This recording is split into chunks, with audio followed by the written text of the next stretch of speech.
Hello friends, and welcome to today's video. Today's video is going to be a little bit different than what I normally do because in order to talk about this book, I have to talk about a huge spoiler. And I really try not to do that. Like I've started saying in videos, I do like to talk about the characters, the story, all that jazz, but not give specific spoilers because I want you to read the book, right? And so, but this book I have to. And for me to be able to talk about it, I have to tell you.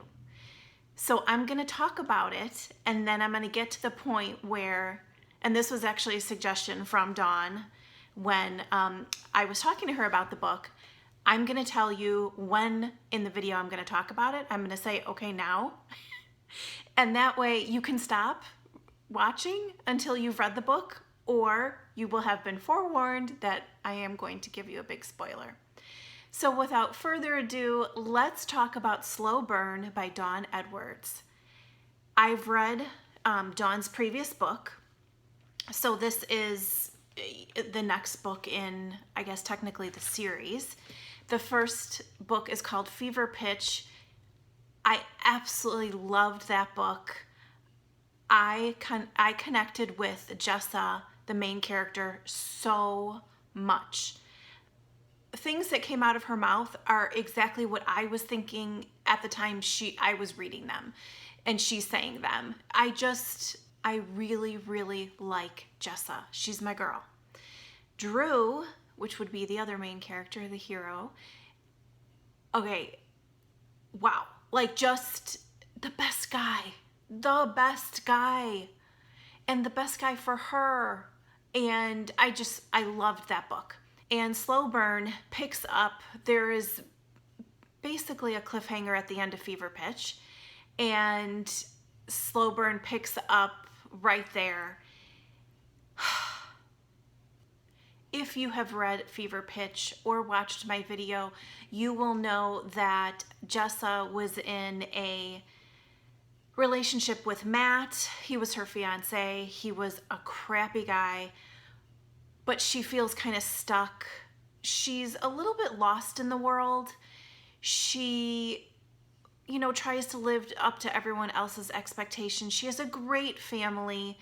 Her brother unfortunately had passed away, but she's got a cousin that's her best friend, a couple of really close girlfriends, and has a really great relationship with her parents and her aunt. She has a tight-knit group around her, and she's in society. Her parents are very wealthy, and you learn in that book, in Fever Pitch, kind of what Matt is all about. And we get more of that in Slow Burn, more to his story, which explains a lot about him. Didn't make me like him at all. He's not likable. He's terrible to her. You kind of wonder why she's still with him. Like, what is she doing? And then when you read Slow Burn, you understand why she's still with him and why she was still with him, and a little bit more about Matt and his family. There's nothing good about him, like I said. So you know all of that in Fever Pitch. And then you also know that, okay, spoiler time. Let's take a pause. So we also know that she has gone missing. Jessa has gone missing. And that Matt has something to do with it. I was like, no, please don't let this happen. I love her. I don't want the main character killed off, please. No, thank you. And it was funny because I started to read Slow Burn and I messaged Dawn and I was like, oh my God, you're that kind of author?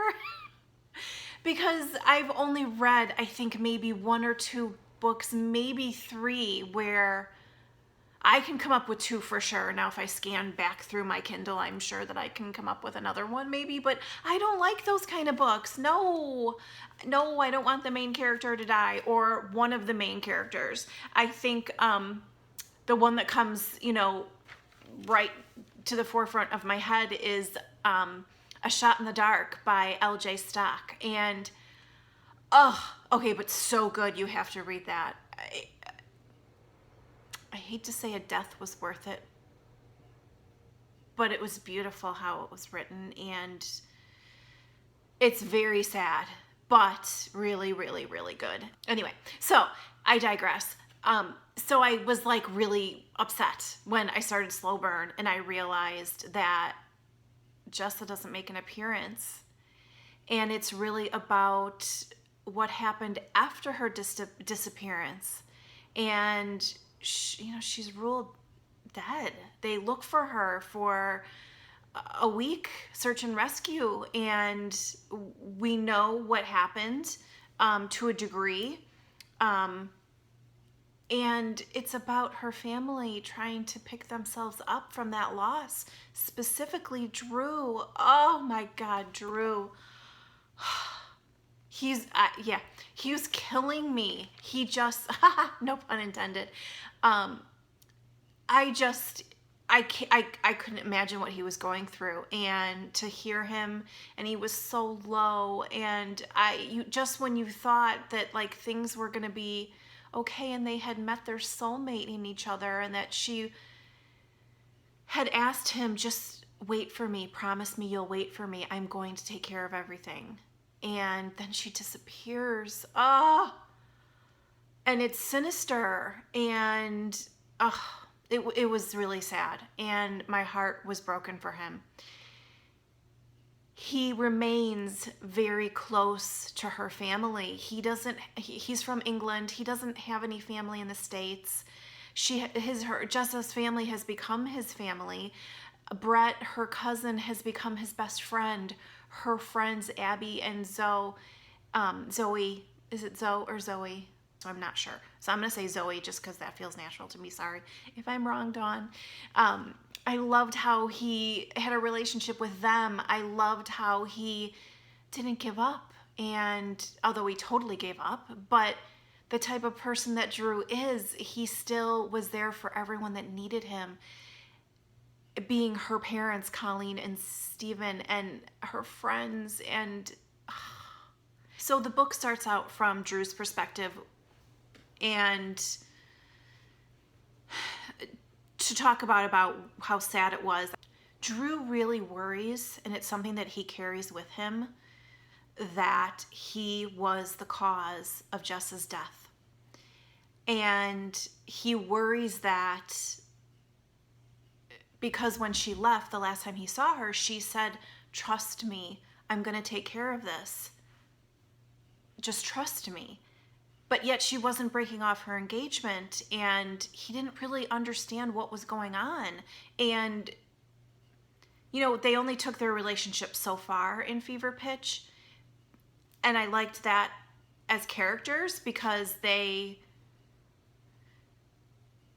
showed the type of people that they were, that even though I guess technically there was cheating, although me, I don't like cheating. I stay away from it in books. To me, this wasn't like, I don't know, blatant cheating because of the way Matt was and what disrepair their relationship was in and all of that. But I recognize, some people would still consider it a bit of cheating, but yet it was only to a point. Emotionally, 100%, they were having an emotional relationship. Physically, they hadn't crossed a certain part. So that being said, Drew put the kibosh on them going any further. But Drew fears that night when Matt and Jessa go out and she goes missing, that he's the cause of it, that she might have told Matt about her relationship with Drew and that Matt lost it and killed her. Really, when it comes down to it, this is what Drew is carrying with him every single day.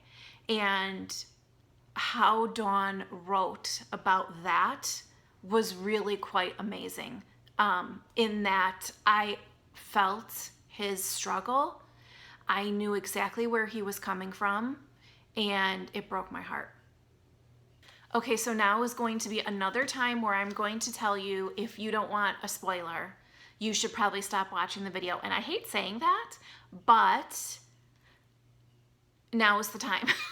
because the book takes a shift. And in order to talk about the rest of the book, I need to talk about something in particular. So if you don't want a spoiler, thank you so much for watching, and I'll see you later. If you want to keep watching, let's get into it, because this is where everything changes. I was all 100% Drew all the way. I couldn't believe that Jessa was gone. I felt his anguish in trying to go through every day. Having experienced a lot of loss in my life, I understood where he was coming from. And, you know, he wasn't like trying to get beyond Jessa, but he knew that he would always carry her with him. But he was lonely. And he ends up meeting somebody, and I just didn't like her from the get-go. Her name's Lisa, and I was like, oh, no, she's not Jessa. I don't like her, period. Dawn writes her where, you know, she's a little bit too attached, maybe like a stage 5 clinger a bit, and, you know, through no fault of his own yet, he says that he has told her, like, he doesn't love her. He says the sex is good. It's fine. But he lost his soulmate, and he is going forward in his life and is going to live his life how that affects him, that his heart is locked down. But yet he still has somewhat began a relationship with somebody else. And they, you know, she, like I said, she's a little more into the relationship than he is. He's a great guy, of course she is. But then this is where the book changes. I got to start separating myself from her family. And, oh, it was so sad. And he's going to move in with Lisa because conveniently Lisa needs to find a new apartment or something like that as well. And so they're going to move in together. And he's at a family function of hers that he didn't really want to go to. He talks about not really wanting to be there. And he gets a text on his phone. Or no, I think Brett calls him. Now, let me also say that Brett is Mr. Cybersecurity, has a degree in this, is like Mr. Super Hacker, and we know in Fever Pitch, and then also we come to know in this book that he is intricately involved in trying to take Matt down as far as his manipulation over Jessa. And he's looking for stuff to find to use against him because Matt's using stuff against Jessa. Okay, follow me? So we know that Brett is like this major super cyber hacker, like goes on secret missions for the government, like blah, blah, blah. So Brett had given Drew a phone a couple weeks before, and Drew was funny. He was like, yeah, I just had an old phone. I don't really care. And, you know, Brett felt bad for me, so he sent me like a new fancy phone, and that was really cute. But we find out later why. And anyway, so we go back to when the book takes a complete change in that he's at this family function with Lisa, and he goes outside. He steps outside to take a phone call, and then he gets a text. And oh my God, the text comes through and it's from Cupcake. So that's what Drew called Jessa. See, I'm getting all teary-eyed. And he's like, oh my, what? Is this a joke? And as he's saying that, because the book had we're more than halfway into the book at this point. And it's Jessa, and oh my God, that's my big spoiler. She's alive, and she's been working with Brett, and she faked her death to take Matt down and his family, because as the story unfolds, there's so much more going on with Matt and his family, and they're con artists and they're horrible people and they're conning people left and right. And oh my God. And she's alive. Okay, and here's the best part. That's not where the story ends.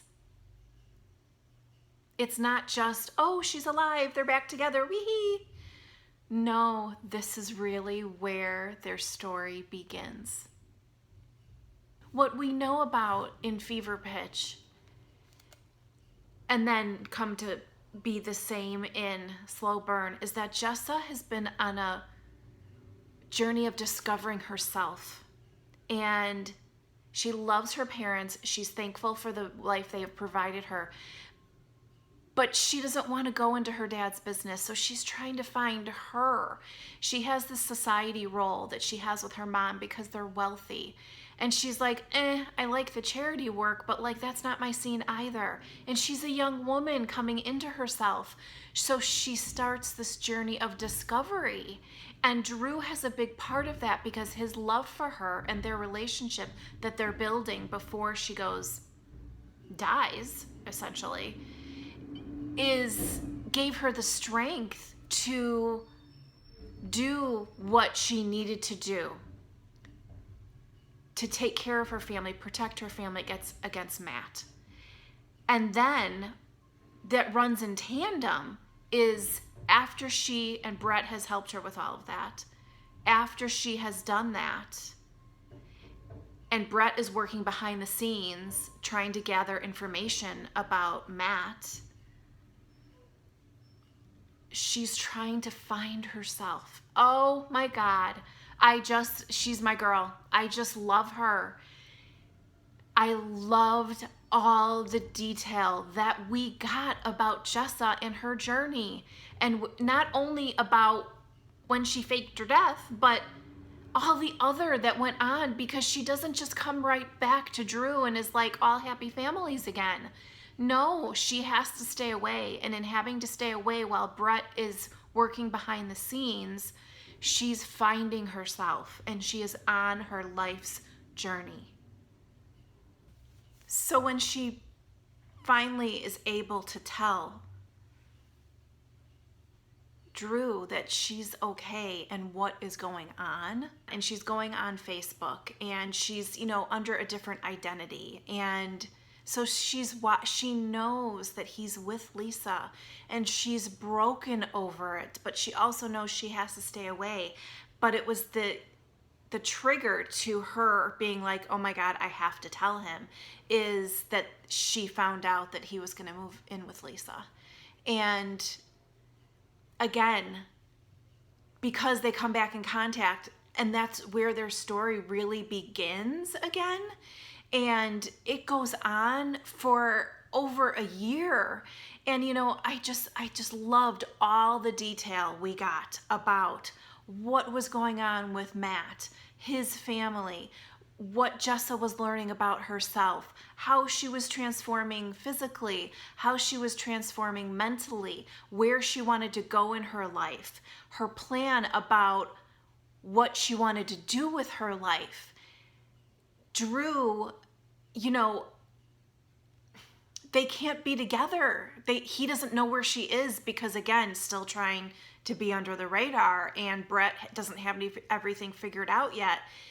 And how they had to work out a relationship, and could they even still, knowing that there was this not only physical distance between them, but a little bit of this emotional distance, and them trying to figure out their way back to each other with all these unanswered questions. Wow. I loved all of it. It was so rich, so I just ate all of that up.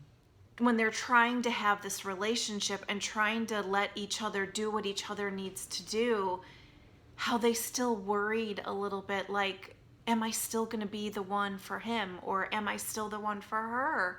Because until they could physically meet again and be together in the same place again and really figure out if it wasn't all in their head, because so much time had passed, I loved that part. I loved them having to discover each other again. There was only one person I could give my all, and I'd been doing that with my fidelity, my heart, and as soon as we were back together, everything I had, if she would still have me. Oh, see, he's just amazing. And then he also said, my girl was growing, and I, for one, was so happy for it. I just hoped that she still had room for me in this new life she was creating. I mean, they love each other and they know that. And he wants to give her the room, but yet he's like, come back to me. I want to be with you. And she's like, I need to still work on myself. Oh, it was angsty. Definitely angsty. So with all that, this is Jessa's mind frame. I was on my own timeline. I had fought hard to gain my independence, and I didn't relish giving any of it up. Drew might own my heart, but I was still in control of me. And that's a big part of what she wanted. She wanted to be in control of her life and herself. And she never felt like she was until we get to that point. Just when I thought all was gonna be fine, we were getting our happily ever after, woo-hoo-hoo, Dawn puts a zinger in there. And I was like, oh my God, no way. You can't do this now. No. Again, I thought, okay, she told me she wasn't that kind of author. But is she? So there's a little drama that happens towards, there's a lot of drama in this book, right? But there's a little drama that happens towards the end that somebody that I didn't like in the book, I was right about. And Dawn took it to a level where I was like, oh no, here we go. I guess it just wasn't meant to be. Oh my gosh. But keep reading. And I kept reading. And there was a happily ever after. I will say that. It was all tied up with a nice bow at the end, just how I like it. I like my happily ever afters. Life is too hard not to have one. Let me know if you have read Fever Pitch or Slow Burn in the comments below. I highly recommend you read these books. Dawn Edwards is amazing. I absolutely can't wait to read whatever Dawn gives us next. If it's something else having to do with this world, I adore her writing. Thanks so much for hanging out with me today. I'll see you soon, guys. Bye.